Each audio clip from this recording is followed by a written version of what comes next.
And now, Autolite and its 60,000 dealers and service stations present Suspense.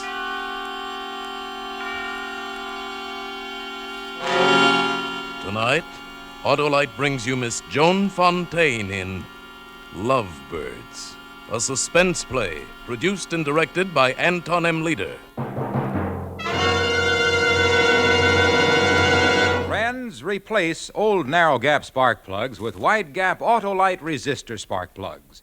Your car will idle smoother, give you better performance on leaner gas mixtures, actually save gas dollars. It's the new thing. Yes, sirree, friends, Autolite regular type spark plugs have long been standard factory equipment on many leading makes of cars and trucks. And now six of these leading makes of cars and trucks have switched to the new Autolite resistor type spark plugs for factory installation on their new 1949 models. The new Autolite resistor spark plugs are the spark plugs of today and the future. Remember, you're right with Autolite. And now, Autolite presents Miss Joan Fontaine in a tale well calculated to keep you in suspense.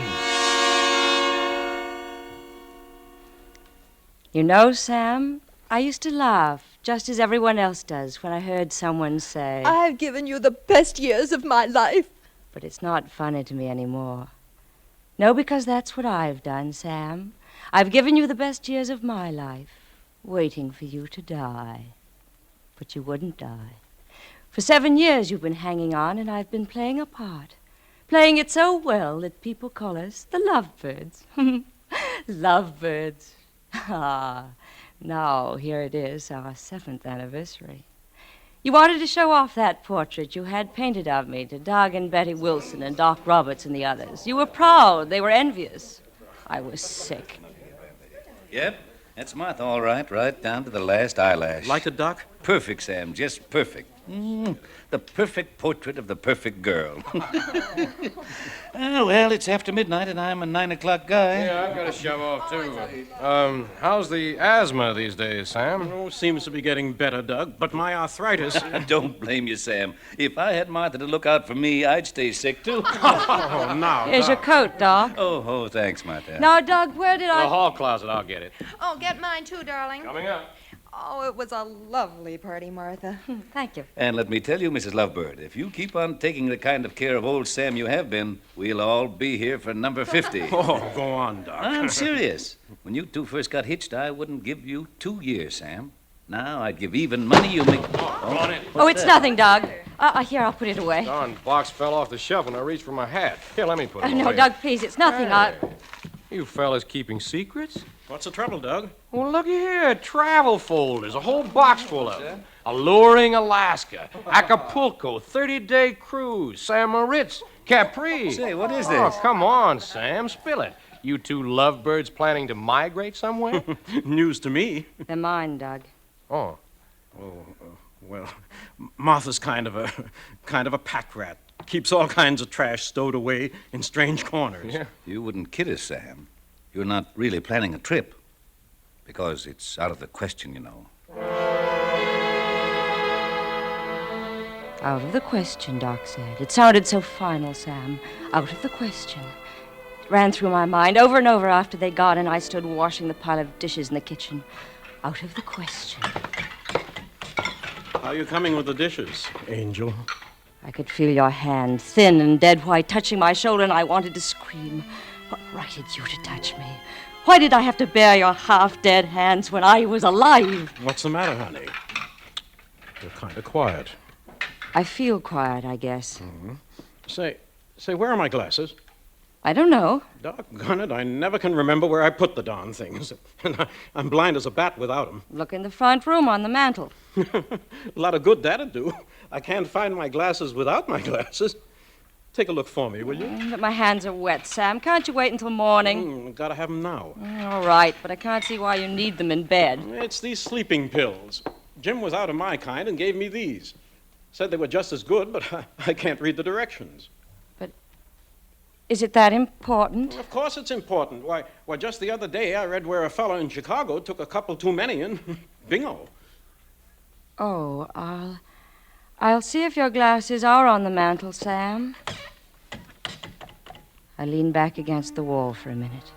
Out of the question. It was ringing in my head like a bell. Out of the question. Then, Sam, right then, I knew I couldn't take it any longer. I went into the living room, picked up the pair of glasses on the mantel. 7 years, 7 long years of caring for you like a baby. One sickness after another. Every one in the book. You nearly died a dozen times. And each time I saved you. That's what everyone said, even the doctor. What a joke. Here I was, waiting for you to die, but you wouldn't, Sam. You wouldn't have the decency to die and leave me the money so I could get away from this little town and live like a normal human being. Find him, darling? No, Sam. These are my glasses. Mine ought to be in here somewhere. Well, it's too late tonight to worry about them, darling. Here, let me see those new pills. Yeah. Take a look. These are different. Says 2% instead of 5. 6 pills instead of 2. Really? They don't sound very good, Sam. I'll try to get some of your regular kind next time I go to Chicago. 6, huh? That's what it says. Funny. Jim didn't say anything about it. Hadn't you better get ready for bed? It's nearly 1. In a minute. Martha, would you tell me something honestly? Of course. What is it? Well, that business about the travel folders. Oh, I suppose it's nothing, but, well, somehow I can't get it out of my head. What about the travel folders? Martha, would you really like to go to those far-off places? Just you and me? Don't be silly. You know what Doc Roberts said. I didn't ask you that. I asked you if you wanted to go with me. It's awfully important to me now, Martha, whether you'd want to go with me. Why worry about it? You know we can't go. That's why I need you worse than ever, Martha. That's why I guess it kind of hurts me to find you collecting travel folders, like you wanted to get away from me. Well, I guess you're right. I'd better get up to bed. I watched you go up the stairs. Then I put the glasses back on the mantel. Your glasses, Sam, not mine. I waited a long time downstairs, listening to you shuffling around in your sandals. Heard the bathroom faucet go on, and I knew you were taking your pills. 6 pills instead of 2. Then there was the shuffling again, and quiet.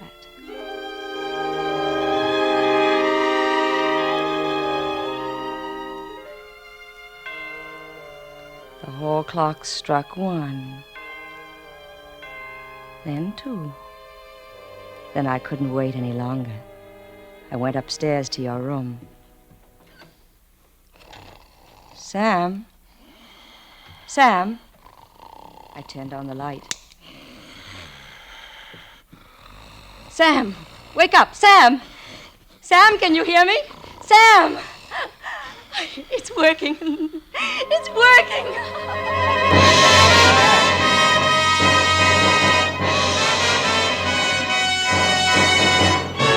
For suspense, Autolite is bringing you Miss Joan Fontaine in radio's outstanding theater of thrills, Suspense.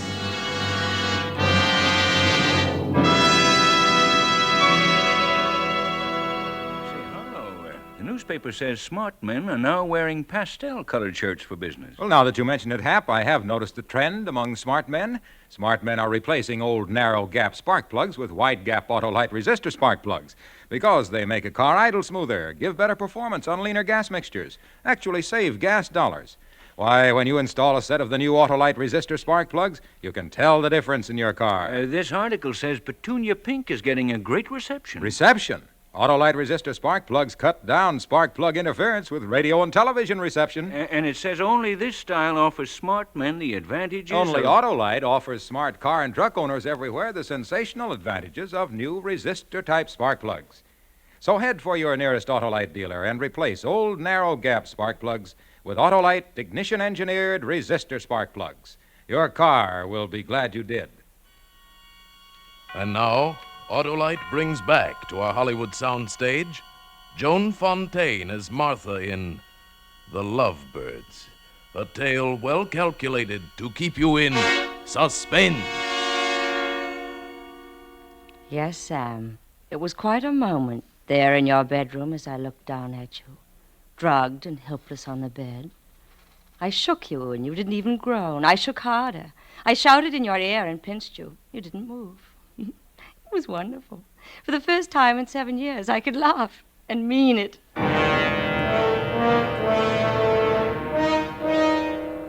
I gave you plenty of time, Sam. You were gone. I couldn't feel your pulse when I called Doc Roberts at 6 in the morning. I waited downstairs for him to break the news to me. Easy now, Martha. Just lean back and rest. Tell me, what is it, Doc? What's wrong with him? He's going to die, isn't he? He's going to leave me alone. Let down now. Just let go. That's it. He wouldn't wake up, Doc. I shook him, but Yes, I know. Is he dead? No. He'll live, Martha. What? Sam will be all right. He's sleeping now. Probably will till late this afternoon. But what? Martha, I think it'll be better if I say this straight out. Say what straight out? Looks to me like Sam took an overdose of sleeping medicine. No. Well, he might have made a mistake in counting, or... Suicide? Maybe. You noticed anything strange about him lately? Well, you know how he's been since his asthma started. Yeah. What are you going to do, Doc? I'm supposed to make a report on these things. You can't do that. What if it got around town? What if it got back to Sam? There's no telling what he... That's true. It still might have been an accident. Oh, we've got to give him the benefit of the doubt. It's a touchy business, though, Martha. He mustn't think that we suspect it. Doc, there's no telling what he'd do. I'll tell him he had a fever in the night. Maybe you're right. You know, the body's a pretty durable thing, even a body like Sam's, but the mind, that's something else again. I'll do all I can, Martha, but the big job is yours.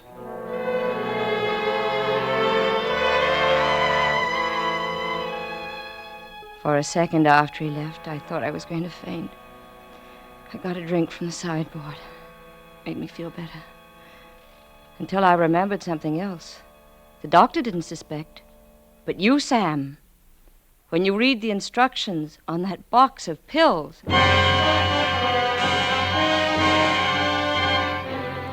I drove all the way to Chicago that morning, Sam, and I got what I wanted. It wasn't quite noon when I returned to your room, put the new box on the stand beside your bed, and threw the other in the furnace. It was a long way to go, but you gave me plenty of time. Where have I been? Martha! Right here, Sam. I feel dopey. Doc said you had a touch of fever last night. Doc? Mm-hmm. He looked you over this morning. What time is it? Noon. Funny. I don't remember anything about it. What's this? What? A box on the stand here. That's not the one I bought. Oh, I got rid of your new pills. Picked up some of the regular kind this morning while I was shopping. You never quit, do you? What do you mean, Sam? Spoiling me like this. First thing you know, I'll be as helpless as a baby. What's for lunch? It was that easy, Sam. You never suspected. I was afraid of Doc Roberts at first, but he didn't say a thing. And for a while there was whispers you didn't hear. They were so sure you'd tried to kill yourself, Sam. They were so afraid you'd try it a second time. And I stopped being afraid. This was no time to lie back and wait. They'd given me a weapon. This was the time to do it. Well, let's see, Martha. I reckon the surest thing would be poison. Thiocyanin. But isn't that sort of dangerous, Jim? Not if you're careful. How much will I need? Oh, one package ought to do it. Depends on how bad they are. The rats. Here. There you are. Hope it does the trick. Thanks, Jim. So do I. It was going to be different this time, Sam. This time I knew where I was going. That's where I'd made the mistake before, you see. I hadn't planned. A week later, I was ready. I remember you came home early that evening, and I was in the kitchen starting your dinner. Salad, tossed lettuce and garlic. Plenty of garlic. Getting dinner, Martha? It's almost done. Have it ready in a minute. That roast smells good. Better go and wash so things won't get cold. What's that you're mixing there? Dressing for the salad. Oh, dressing? You sure? What do you mean? Wouldn't be a love potion for me, would it, Martha? Or maybe, just maybe, a death potion. Oh, dear. You've cracked the salad bowl. What's the matter, Martha? Afraid you'll fail this time, too? Oh, Sam, you're talking nonsense. I don't know what you're talking about. You should, Martha. Jim tells me they haven't had my kind of sleeping pills at the drugstore for a long time. How far did you have to go to get them? You're sick, Sam. You're building things up in your mind. I wish I were. You see, I made a mistake this morning, Martha. I decided to wear my white shirt, the one with the French cuffs. Shirt? You can't wear a shirt like that without cufflinks. I guess you forgot that, Martha, didn't you? That I kept my cufflinks in your jewelry box. Yes. Yes, Martha, I found it. I found the poison. Oh, well, that's what's worrying you. It's for the rats, Sam. I bought it for the rats. Rats. Should have bought some rats, too, because there aren't any around here. There's a certificate from an extermination company in the file that says so. That's a nice-looking salad, Martha. Here, taste it. Don't be a fool. You're the fool. You bought the poison. For some rats that don't exist. I ran out of the kitchen upstairs to my room. I was scared, Sam, and lost. I grabbed my coat and hat without thinking and started down the stairs. Better not go, Martha. Leave me alone. Do you want to hang? Hang? That's right, Martha. Oh, don't be ridiculous. There's got to be a murder first. There will be. The minute you leave this house. Remember, my dear wife, I have the poison. So? Okay. Go on. Go on and leave, Martha. But just remember, when you walk out that door, I'll take enough of that poison to make them hunt you down from one end of the earth to the other. I'll take enough of it to make them hang you 20 times. If someone had put a gun in my hand, I'd have killed you right there. But all I could do was swallow the scream that rose up in my throat and fight the weakness in my knees. And yet, Sam, I think with it all, with all the terror and sick defeat inside me, I still wanted to laugh. Remember, this was the house of the Lovebirds.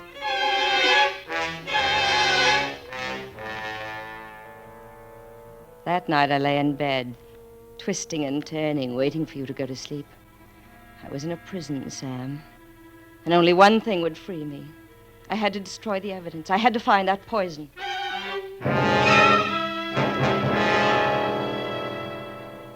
At 1 o'clock, I walked across to your door, opened it quietly, listened. You were asleep. Your clothes were draped over a chair next to the bed. I went through them first, then to the closet and your other things, and then the dresser. It had to be somewhere. I tried to put myself in your place. Where would I have hidden it? Your snoring seemed to grow louder, pounding in my eardrums. I think it was then that I felt the paperweight on the nightstand. And for a moment I thought if I stopped that snoring, everything would be all right.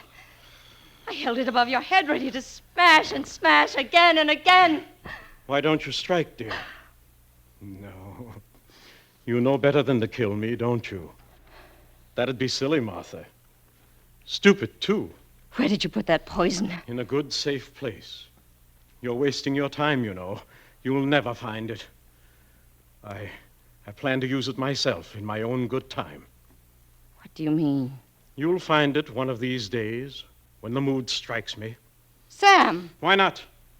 Remember, you bought the poison, and they'll figure you got caught in your own trap.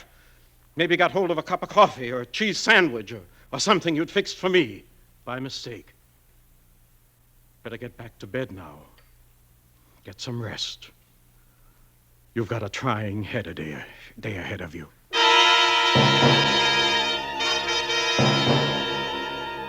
There was no sleep for me after that, Sam. Just white-hot nightmares, endless hours of darkness. And day after day of torture, of a cat and mouse game, with each of us watching each other. I didn't eat. I couldn't let you poison my food. It was closing in on me, Sam. Something I couldn't stand. My head ached. My stomach was sick from hunger. I'll give it to you, Sam. You know your business. You know how to torture. And then one day, I got dizzy and nearly fainted. I had to eat something. I went to the kitchen and opened the refrigerator. The milk hadn't been opened. I poured a glass and drank it.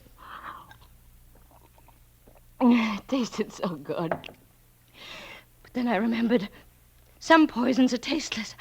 I was crazy to drink milk of all things. I poured it down the sink, feeling spasms and cramps in my stomach. I could feel them, Sam. They were real. Don't care for milk, Martha? You're not being sensible at all. Milk is nature's perfect food. Says so on the bottle. Oh, let me alone. Let's see here. Pretty good selection. How about some cheese? Cheese is awfully good. And the roast beef is fresh cut. Doug brought it in from the country today. How long are you going on with this, Sam? Why? I can't stand it much longer. Afraid to die, Martha? Well, just relax. You're dying right now. The milk. You poisoned the milk. No, I didn't mean that. It's just that, well, Martha, you're not as beautiful as you were. I was just looking at that portrait over the mantel. Did you know you were getting circles under your eyes? And your figure isn't at all what it was. I'm not sure even an invalid would want you now. I guess I lost track of time for a while after that. The days slid by, the nights too. I was hungry all the time. At first, I found some canned goods, but then you caught on and you punched holes in the rest of the cans. And then I didn't dare touch them after that. I couldn't go on, Sam. I knew I couldn't last out. I was at the end of my rope that night when Betty and Doug stopped by. I can never forget that night, Sam, because as we sat there in the living room with that terrible, smiling portrait of me staring down at us, Betty said something. Something that made me realize I wasn't trapped. That there was a way out after all, an easy way. Let me get you a drink, Doug. Sure, Sambo. Easy on the soda. Huh? Me too, but easy on the liquor. Check. How about you, Martha? You look a little tired. Might pick you up. I was about to say you look tired, Martha. Oh, it's nothing, Doug. I know. The old slave driver here is probably working you too hard, Martha. You need a vacation. Yeah. How about driving down to Florida with us next week, huh? Florida, oh, We can't make it, Doug. The doc wants to keep an eye on me. I don't know. Heaven knows I like my home as well as the next one. But if I had to stick as close to it as Martha does, I'd probably go right out of my mind. Ha ha. I sat very still. It was all I could do to keep a smile frozen on my face like a mask. That moment, Sam, I felt like a prisoner who'd just been handed the key. It was a marvelous feeling, surging up inside me like fire. Well, of course, if they thought I was crazy, they'd take me away. And no matter what you did, you couldn't touch me. I looked around the room, saw the poker by the fireplace under the portrait. I remember how your eyes followed me as I got up and walked to the fireplace, picked up the poker. I gave you one last smile. And then I turned to the painting and I raised the poker high. I hate this painting! I hate this! Get her, Sam! Martha, put down that poker! I got her. Give it to me, Martha! Give me that poker! Let me go! Ouch! She bit me! Give me a hand, Doug. I got her now. Sam. Good Lord. She's... Yeah. Yeah.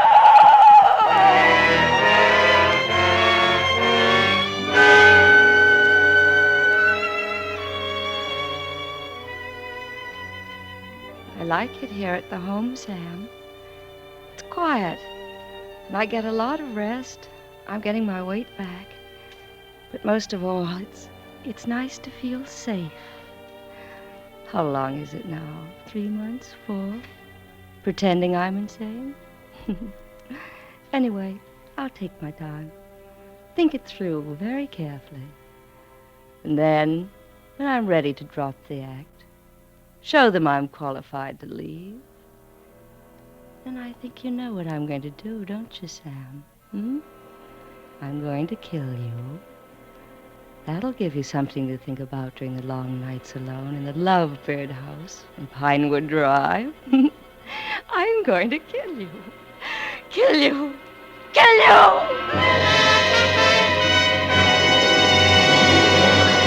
Here, cool down. Yeah, I got her. Okay. Ease her down on the cot. Shall I get the jacket? No, she'll be all right. Gets like that once in a while. Too bad. Nice-looking woman. Goes off like that every once in a while. Sure makes enough noise. Yeah, gets a little wild sometimes. Used to be a guy come to see her, little fella. I can remember he used to get down on his knees there beside her and say something like, Martha, I didn't have it honest, darling. Yeah, that's it.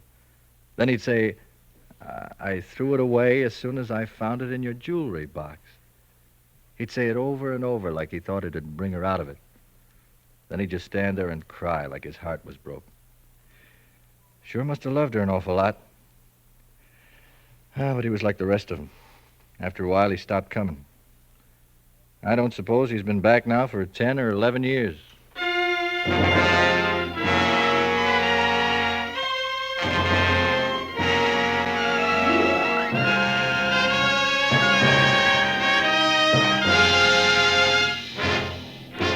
Thank you, Joan Fontaine, for a splendid performance. Miss Fontaine. Yes, Mr. Wilcox. I ran across your picture today in the new two-color Autolite spark plug advertisement in this week's issue of the Saturday Evening Post. Oh, yes, I saw that, and from reading it, I learned more about Autolite resistor spark plugs. Oh, that's swell. You know, Miss Fontaine, during the coming weeks, that same two-color advertisement will appear in many national publications.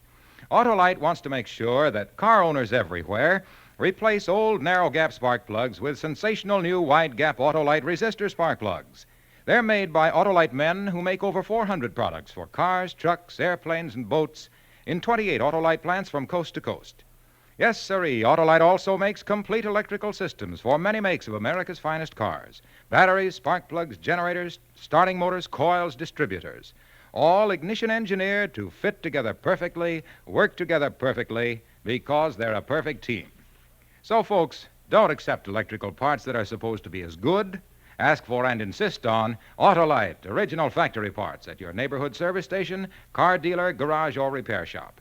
Remember, you're always right with Autolite.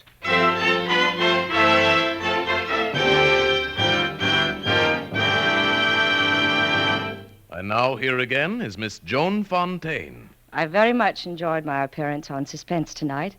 And I'll be listening next week when Van Heflin appears in a really unusual story by Cornell Woolrich called 3 O'Clock.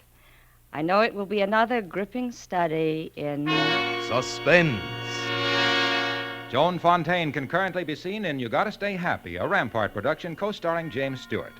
Lester Sharp played the part of Sam. Tonight's suspense play, The Lovebirds, was written by Cheryl Hendricks and adapted by Harold Swanson, with music composed by Lucien Moraweck and conducted by Lud Gluskin. The entire production was under the direction of Anton M. Leader. Next Thursday, same time, hear Van Heflin in 3 O'Clock.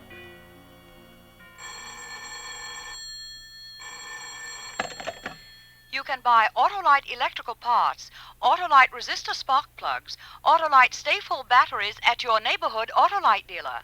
Switch to Autolite. Good night. Help to relieve human suffering across the nation, across the world. Give through your Red Cross. This is CBS, the Columbia Broadcasting System.